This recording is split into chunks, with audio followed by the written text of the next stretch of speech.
சுட்டரித்து கொளுத்துகின்ற நெருப்பு வெயிலா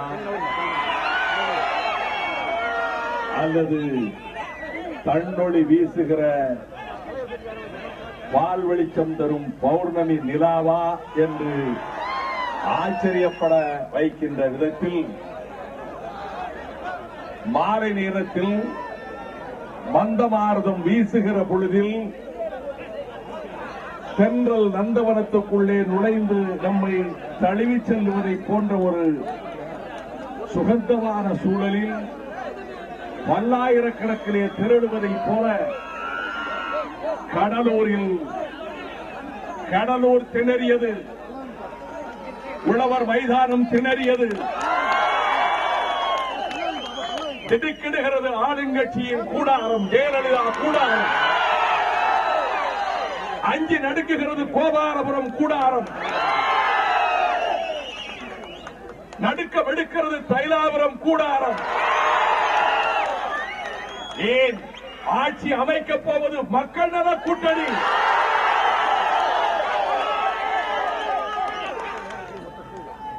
என்பதை பிரகடனம் செய்கிற முதல் கூட்டமாக எடுத்த எடுப்பிலேயே என்றுதான் பிரச்சாரம் தொடக்கம். நேற்றைக்கு கொலைவாளினை எடனா மிகு கொடியோர் செயல் அறவே, புகைவாழ் ஒரு புலியே மிகு குணமேவிய தமிழா என்ற பாரதிதாசனுடைய குரல் ஒலித்த புதுவையில் அர்த்தராத்திரி வேளையிலே என் ஆருயிர் இளவல் ஒடுக்கப்பட்ட மக்களின் விடிவெள்ளி சொல்லால் செயலால் எண்ணத்தால் வாழ்க்கை முறையால் தனக்கென்று ஒரு குடும்ப வாழ்வை கூட அமைத்துக் கொள்ளாமல் 100 ஆண்டுகள் அல்ல, பல 100 ஆண்டுகளாக, ஆயிரக்கணக்கான ஆண்டுகளாக வைதீக விலங்குகளால் பூட்டப்பட்டு கிடந்து உரிமைகள் பறிக்கப்பட்ட இந்த தலித் சமூகம் அந்த விலங்குகளை உடைத்துக் கொண்டு விடியல் காண்பதற்கு ஏங்கும் வேளையில் டெலிவரர் வழிகாட்டுகின்றவராக கிடைத்திருக்கக்கூடிய என் ஆர்வீர் சகோதரன்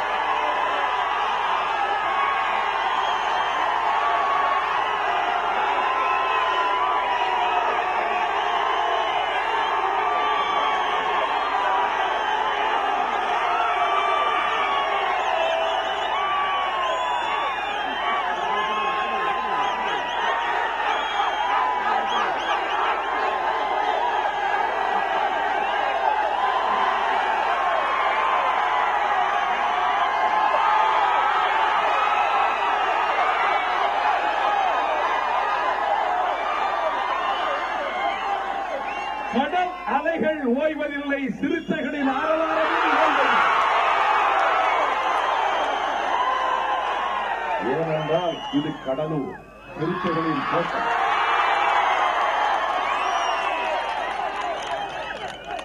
நான் தன்னந்தனியாகவே ஆயிரக்கணக்கான எதிரிகளை எதிர்த்து வேலும் வாழும் சுழற்றுகின்ற உறுதி படைத்தவன்.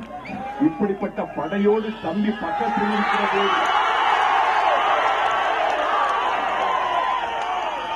ரத்த துளிகளை சிந்தி உலகத்தின் பல்வேறு நாடுகளிலே புரட்சி நடத்திய ஆண்டான் அடிமை என்ற நிலை கிடையாது. வாழ்வில் பீடபூமிகளும் பள்ளத்தாக்குகளும் கிடையாது. ஒடுக்குகின்றவனுக்கு இடம் கிடையாது. ஒடுக்குமுறையினுடைய விலங்குகளை உடைப்பதே, அதற்கு சமட்டி தூக்குவதே எங்களுடைய பணி என்று ரத்த புரட்சிகளை நடத்திய செங்கோடி தோழர்களாம் கம்யூனிஸ்டுகள் பக்கத்திலே இருக்கிற போது திக்குமுக்காடி போயிருக்கிறது தமிழக அரசியல். காவல்துறை நண்பர்களே, உளவு நிறுவனத்தைச் சேர்ந்த அருமை நண்பர்களே, மத்திய அரசின் உளவு பிரிவான ஐபி அமைப்பைச் சேர்ந்த நண்பர்களே, தமிழ்நாட்டினுடைய ஸ்பெஷல் பிராஞ்சிலே இருக்கக்கூடிய துப்பறியும் ஒற்றர்களே,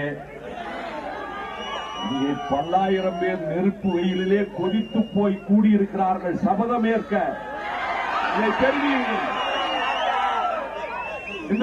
இந்த கூட்டணி நீடிக்காது என்று சொன்ன பைத்தியக்காரர்களே கொஞ்சம் இந்த கூட்டணி விலகி செல்லும் என்று சொன்னார்களே,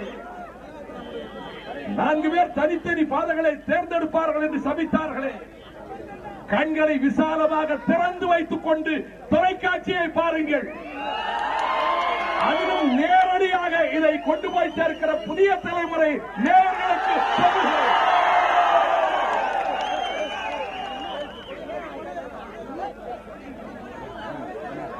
அதாவது ஃபர்ஸ்ட் பேட்ஸ்மேனே வந்து ரன்களை குவிச்சு தள்ளிட்டான்னா எதிரிக்கு இடமே கிடையாது. இது முதல் கட்டம். இதே இப்படி இருக்கும்னா இது செல்ல செல்ல ஆளும் ஜெயலலிதா கூட்டத்துக்கு சொல்லுகிறேன், உன் கரன்சி நோட்டு குட்டைகளை குப்பை தொட்டியில போட்டுவிட்டேன். இந்த மக்கள் கூட்டணிக்கு ஓட்டு போடுவார்கள். ஏன் தெரியுமா? சிலர் நமக்கு நாமே என்கிறார். உண்மைதான், நமக்குத்தான். தகப்பனுக்கு, மகனுக்கு, மருமகளுக்கு, மகனின் மருமகனுக்கு, நமக்கே நாம். நாங்கள் மக்களுக்காக, நாங்கள் மக்களுக்காக திருமாவளவன், மக்களுக்காக ஜி ராமகிருஷ்ணன், மக்களுக்காக முத்தரசன், மக்களுக்காக அடியேன் வைகோ, மக்கள் நலனுக்காக நாங்கள், மக்கள் கடலிலே நாங்கள்.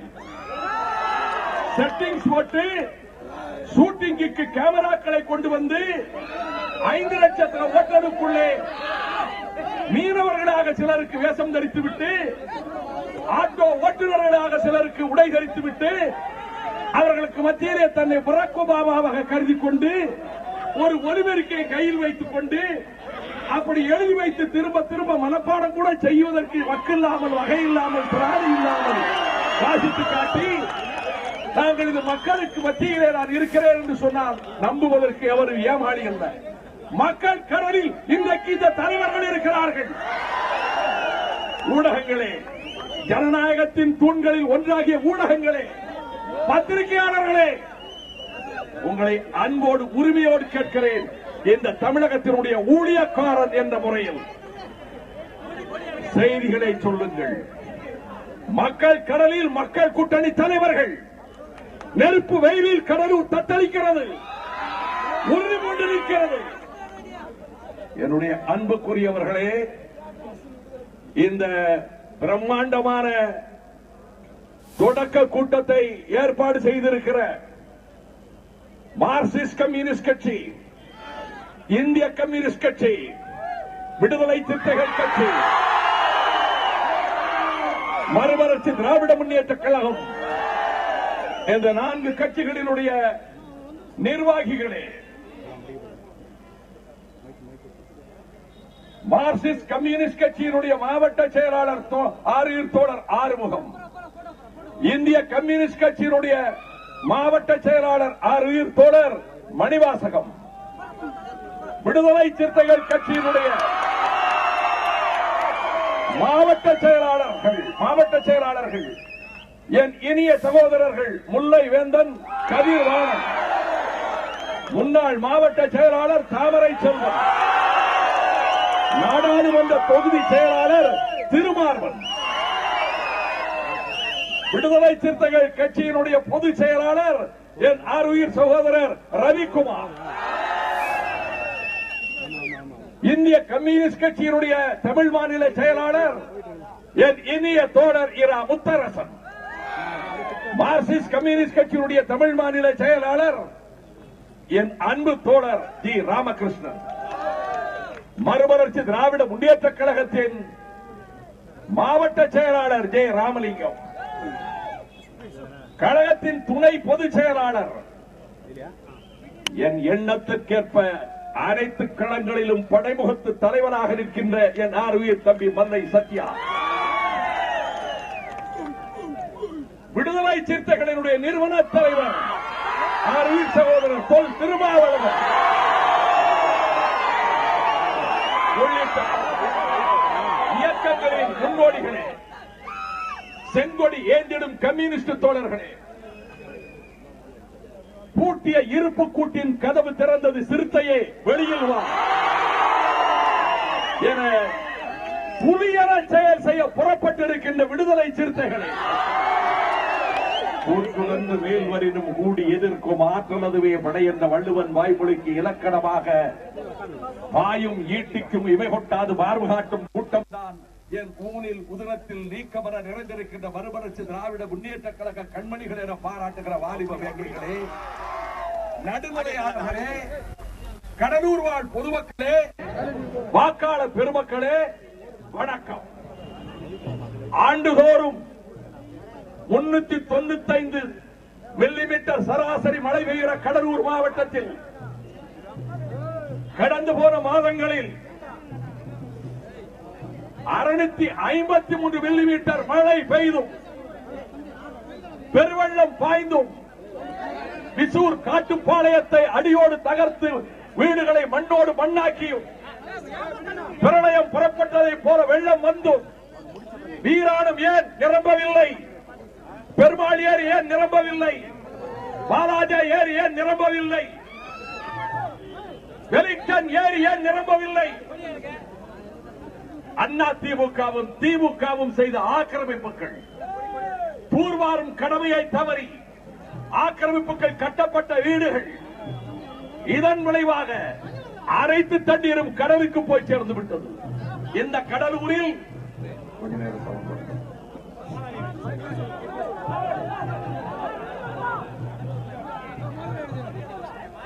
திருவந்திபுரத்திலிருந்து தேவனாம்பட்டினம் வரையிலே, கடற்கரை வரையிலே கடில நதிக்கரையின் இருகரைகளையும் தகர்த்து அனைத்து இடங்களிலும் ஆக்கிரமிப்புகளிலே கட்டிடங்களை கட்டி இந்த மண்ணுக்கும் மக்களுக்கும் துரோகம் செய்த கட்சிகள் அண்ணா திமுகவும் திமுகவும்.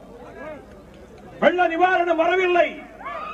1,20,000 ஏக்கர் நிலம், நஞ்சை நிலம், நெல் பயிரிட்ட நிலம் 75% பாழாயிற்று. ஏக்கருக்கு 25,000 நாங்கள் கேட்டோம். ஆனால் ஹெக்டருக்கு 13,500 என்று ஏமாற்றியது. மக்கள் கொதித்து அதுவும் தரப்படவில்லை. தம்பி அழகாக சொன்னார், நிவாரண பணம் எங்கும் கொடுக்கப்படவில்லை.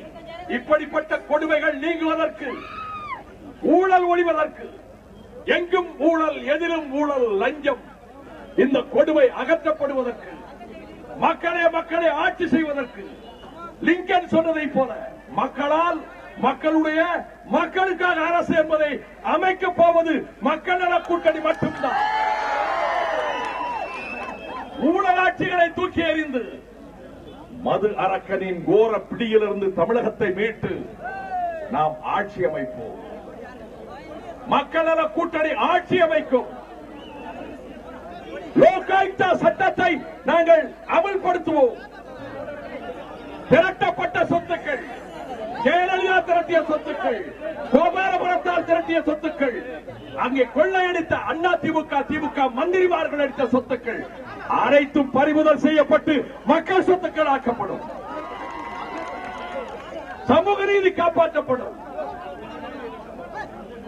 இந்த உணர்ச்சிகரமான கூட்டத்தை பார்க்கிற போது ஒன்றை நான் தெரிவித்துக் கொள்கிறேன். திராவிட முன்னேற்ற கழகத்தில் பட்டாபிஷேகத்துக்கு துடிக்கின்ற இளவரசர் என்று அழைக்கப்படுகிற, அவருக்கு கொடுக்கப்படுகிற டைட்டிலுக்கும் அவருக்கும் தொடர்பே கிடையாது. அதனால் நான் உச்சரிப்பதில்லை. அவர் நேற்றைக்கு முன்தினம் பேசியிருக்கிறார். நான் நேற்றிலிருந்து பத்திரிகையாளர்கள் இதற்கு பதில் என்ன என்று கேட்கிறார்கள். கடலூர் தான் பொருத்தமான இடம் என்பதால் நான் சொல்ல வருகிறேன். இது சிறுத்தைகள் சீறுகிற இடம் என்பதால் இது பொருத்தமான இடம் என்று கருதுகிறேன். மறுவளர்ச்சி திராவிட முன்னேற்ற கழகத்திலிருந்து அனைவரும் திராவிட முன்னேற்ற கழகத்துக்கு வந்து விட்டார்களா? ஒரே ஒருவன் தான் இருக்கின்றான் மறுமலர்ச்சி திமுகவிலே, அவன் தான் வைகோ என்று கூறிவிட்டு, வைகோவும் திமுகவுக்கு வருவதாக இருந்தால் மன்னிப்பு கொடுத்து எங்கள் தலைவர் சேர்த்துக் கொள்வார் மன்னித்து என்று முன்னாள் துணை முதலமைச்சர் மு.க. ஸ்டாலின் திருவாய் மலர்ந்து அருளியிருக்கிறார். நான் அவரை கேட்கிறேன், இந்த நாட்டுக்கு கேடு செய்த உங்களை கேட்கிறேன். காவிரி தீர மக்களை அழிப்பதற்கு மீத்தேன் திட்டத்தில் கிரேட் ஈஸ்டர்ன் எனர்ஜி கார்பரேஷனோடு கையெழுத்து போட்டது உங்கள் கரம்தானே? காவிரி தீர மக்களுக்கு வஞ்சகம் செய்தது உங்கள் கரம்தானே? அந்த கையெழுத்து போட்டதற்கு பின்னணி என்ன? What are the kickbacks? என்ன கைமாறியது? எதற்காக கையெழுத்து போட்டீர்கள்? இன்று வரை பதில் உண்டா? எனக்கு சொல்ல தெரியாதா? நீங்கள் மறுமலர்ச்சி திமுகவுக்கு வருவதாக இருந்தால்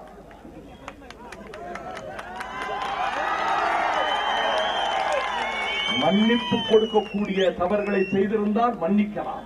மன்னிக்கவே முடியாத மாபாதகங்களை உங்கள் தந்தையும் உங்கள் தலைமையும் நீங்களும் செய்த போது எவரும் தமிழர்கள் மன்னிக்க மாட்டார்கள். எவரும் மன்னிக்க மாட்டார்கள். ஈழத்தமிழர்களை காவு கொடுத்ததை 1,57,000 தமிழர்கள் முள்ளிவாய்க்காலிலே கொல்லப்பட்டதற்கு ஆயுதங்களை அள்ளி வழங்க காரணமாக இருந்த உங்களை மன்னிக்க மாட்டார்கள். என்றாவது ஈழத்தமிழர்களை பற்றி ஒரு வார்த்தை பேசியது உண்டா? தெரியுமா? ஹியூமன் ரைட்ஸ் கவுன்சிலை பற்றி வாய் திறந்தது உண்டா? ஈழம் என்றால் என்னவென்று தெரியுமா? திராவிட இயக்கத்தின் அடிநாதம் உணர்வீர்களா? நான் இன்னொன்றை தெரிவிக்க விரும்புகிறேன். நான் மத்த கஜங்களை மீது அம்பெய்து விட்டு வந்தவன், மதம் பிடித்து வருகிற யானைகளோடு போராடியவன். என் எதிரிகள் கூட மன்னிப்பு என்கிற வார்த்தையை சகிக்க மாட்டார்கள். நான் நேருக்கு நேராக மொரார்ஜி தேசாயின் முகத்துக்கு நேராக கடிதத்தை கிழித்தெறிந்தவன். ஏந்தி தாக்கியது கடிதங்களை.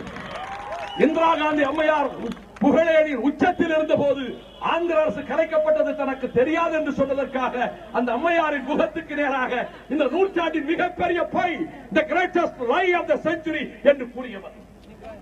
என் தமிழின மக்களை இந்திய ராணுவம் கொன்ற போது என் ஆருயிர் தம்பி திருமாவளவன் என்னை கொண்டு போய் கூட்டத்தில் பேச வைத்த போது சட்டக்கல்லூரி மாணவனாக கல்லீஸ் விடுதியிலிருந்து என்னை வீட்டுக்கு வந்து அழைத்து சென்று மாணவர்கள் மத்தியில் ஈழத்தில் இந்திய ராணுவம் செய்த கொடுமைகளை பேச அழைத்த போது அந்த காலகட்டத்தில் இந்திய நாடாளுமன்றத்தில் இந்திய ராணுவம் எங்கள் தமிழர்களை வேட்டையாடுகிறது, இந்திய ராணுவத்தின் கரங்களிலே தமிழர்களின் ரத்தம், ராஜீவ்காந்தியின் கரங்களிலே தமிழர்களின் ரத்தம், எங்கள் பெண்கள் கற்பழிக்கப்பட்டார்கள், எங்கள் கோயில்கள் உடைக்கப்பட்டன, எங்கள் குழந்தைகள் கொல்லப்பட்டார்கள், தமிழர்களின் பிரேதங்கள் வீதி ஓரங்களிலே நாய் நரிகள் தின்ன கிடக்கின்றன என்று நாடாளுமன்றத்தில் பேசி இந்திய ராணுவத்தை குற்றம் சாட்டிய போது பிரதமராக இருந்த ராஜீவ்காந்தி சொன்னார், ராணுவத்தை பற்றி விமர்சித்தால் விளைவுகள் விபரீதமாக இருக்கும் என்றார். டிசாஸ்டர்ஸ் கான்சிக்வென்சஸ், விபரீதமான விளைவுகளை நீ சந்திக்க வேண்டியிருக்கும் என்றார். என்ன விளைவுகள் mister Rajiv Gandhi, mister prime minister? என்ன விளைவுகள்? எங்கள் மக்களை இந்திய ராணுவம் கொல்லுகிற போது, எங்கள் மக்கள் மீது இந்திய ராணுவம் துப்பாக்கிச் சூடு நடத்தி நாசப்படுத்துகிற போது, எங்கள் இனத்தை கருவறுக்க இந்திய ராணுவம் துடிக்கிற போது நான் விமர்சிப்பேன், கடுமையாக விமர்சிப்பேன். என்ன அதிகபட்ச தண்டனை நீங்கள் கொடுத்து விட முடியும்? உலகத்தில் அதிகபட்ச தண்டனை தூக்கு தண்டனை தான். அதற்கும் வைகோ சித்தமாக இருக்கிறார் என்று பேசுகிறார். 4/3 எம்பிக்கள் சூழ்ந்திருக்க பேசியவர். அச்சம் என் நிழலை கூட தீண்டாது. நான் உங்களை சொல்லி வருகிறேன், வார்த்தைகளை அளந்து பேசுங்கள். மறுமலர்ச்சி திராவிட முன்னேற்ற கழகம் ஸ்பார்த்தா வீரர்களை போன்ற உறுதியான லட்சியவாதிகளை கொண்ட இயக்கம், சுயநல இயக்கம் அல்ல. ஈழத் தமிழர்களை காக்க, தமிழக வாழ்வாதாரங்களை காக்க, முல்லை பெரியாரை காக்க, மீத்தேனை அடித்து நொறுக்கி வெளியேற்ற கெயிலை தடுக்க பாடுபடுகிற இயக்கம், சமூக நீதிக்கு பாடுபடுகிற இயக்கம், தலித் மக்களுக்கும் விடியல் வேண்டும் என்று சொன்னார் அல்ல செயலில் காட்ட துடிக்கிற இயக்கம். நான் தன்னந்தனியனாகவே போராடுவேன். இப்பொழுது தம்பி ஒருவரும் படையாக வந்திருக்கிற போது இனிமேல் வார்த்தைகளை எச்சரிக்கையாக அளந்து பேசுங்கள். இந்த மாபெரும் கூட்டத்தில் வேண்டுகிறேன், உங்கள் உயிர் துடிப்பான பணியை நான் பார்க்கிறேன். அதனால் தான் சொன்னேன், கட்டுப்படுத்தாதீர்கள். இந்த தம்பிகள் இவர்கள் தான் வாக்குச்சாவடிகளிலே போய் பாதைகளில் நிற்பவர்கள். இவர்கள் தான் ஓட்டுக்கு பணம் என்று வருகிற போது அதை தடுப்பதற்கு உயிர் போனாலும் பரவாயில்லை என்று போய் நிற்பவர்கள். இவர்களால் ஏழை தாய்மார்கள் இடத்தில் ஓட்டு கேட்பவர்கள். நான் காவல்துறையினருக்கு சொல்கிறேன், இத்தனை லட்சம் பேர் திரண்டிருக்கிறார்களே, மதுவின் வாடை எங்கேயாவது தெரிகிறதா? இந்த தம்பிகளை பாராட்டுகிறேன்.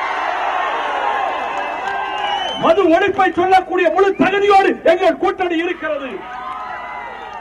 வீதிகளிலே பிரச்சாரம், இங்கே துண்டு பிரசுரங்கள் தடப்பட்டிருக்கின்றன.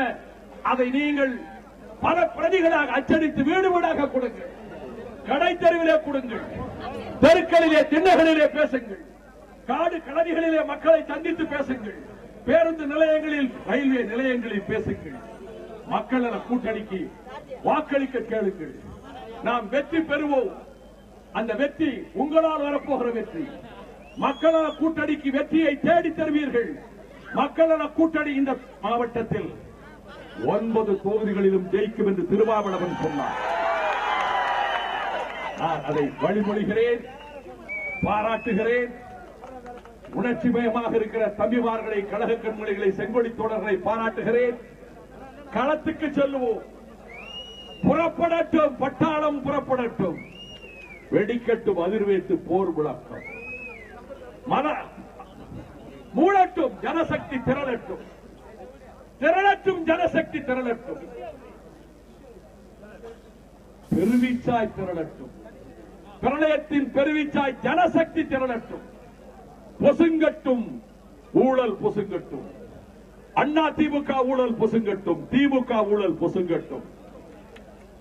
எரியும் தீக்கதிரால் பொசுங்கட்டும். மலரட்டும், நல்லாட்சி மலரட்டும். தமிழ் மண்ணில் மலரட்டும். மலரட்டும் நல்லாட்சி தமிழ் மண்ணில் மலரட்டும். மலரட்டும் கூட்டாட்சி, கூட்டணி ஆட்சி, மக்கள் நல கூட்டணி ஆட்சி மலரட்டும். ஒலிக்கட்டும் சங்கொலி, 8 திசையும் ஒலிக்கட்டும். ஜெயபேரிகையாக ஒலிக்கட்டும், வெற்றி சங்கொலியாய் ஒலிக்கட்டும். களம் காண்போம், வெல்வோம். நன்றி, வணக்கம்.